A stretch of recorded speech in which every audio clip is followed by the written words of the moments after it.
Hey guys, mentors are an important part of life, both personally and professionally. I'm going to show you 5 things you can do to find a mentor if you don't already have one. Let's start off with the definition of what a mentor is.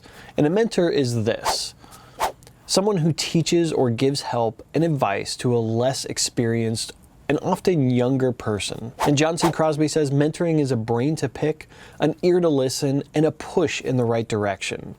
So, do you have a mentor? Have you struggled finding a mentor? Are you not sure how to approach it? Let's dig in. So step number 1 is we have to be in the right mindset. You need to be in a mindset of learning and gaining knowledge. If you're watching this video, chances are that you're in that mindset. If you're not in that mindset, think about where you want to go and what your goal is. Because the whole point of having a mentor is to grow in an area that you may not be as experienced on, or in ways that you can improve. And I'll tell you, everyone can improve, including myself. I'm always trying to push myself and to learn more and to grow in everything that I do. If you're not in a learning mindset, then you're probably not going to get anything out of the relationship. Step number 2 is to surround yourself with people that are smarter than you.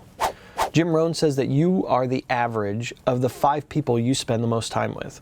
So who do you spend time with? Who do you surround yourself with? Do these people encourage you? Do they help you? Do you learn from them? Are they smarter than you? I remember when I transferred from North Carolina to Texas, one of the managers here asked me, hey, do you have a mentor? And I'm like, yeah, I've got 17 of them. And I remember thinking back to the people on the escalation team in North Carolina and all the different folks that were on that escalation team, and they all had different strengths. And I got to know each of them and understand which areas they could help me with the most and where I could learn from them. So I didn't necessarily single myself down to just one person. While I was in Texas, there was a senior technical leader that held weekly technical meetings. And at first, I didn't want to go to it because it wasn't necessarily in the technical focus that I was in. But I decided to go anyway because everyone said this person really knew a lot of stuff.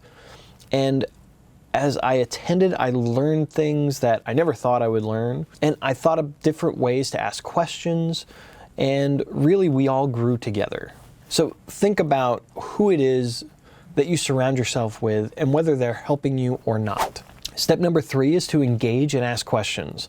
You already know that the people that you're surrounded with are smarter than you. So what are you asking them to gain knowledge? And that's really how a mentor relationship starts. Asking questions that help you grow and really understanding, okay, this person's smart, maybe they're successful. How do I do the same thing? How do I get to where they're at? How do I get to their level? And the only way you're going to get there is to ask. In my experience, whether I'm asking the question or being asked the question, they're more than happy to share their knowledge. The more questions you ask, the more you're going to grow. All right, step number 4 is to schedule a regular meeting with them. So you've identified those people that are smarter than you, you've been asking questions, and you built a rapport with that individual. You've come to know whether or not that person is a good fit for you, if you want them to be a mentor, and they've also come back and understood whether or not they want to mentor you. That part's important too. Remember, this is their time and whether or not they're going to see value out of it. But once that's done, absolutely ask them, hey, can I set up a regular meeting with you? Or, hey, can I set up 30 minutes with you just to talk about maybe some of the things I'm working on and get your advice on where I should go? What I wouldn't do is ask them, hey, can you be my mentor?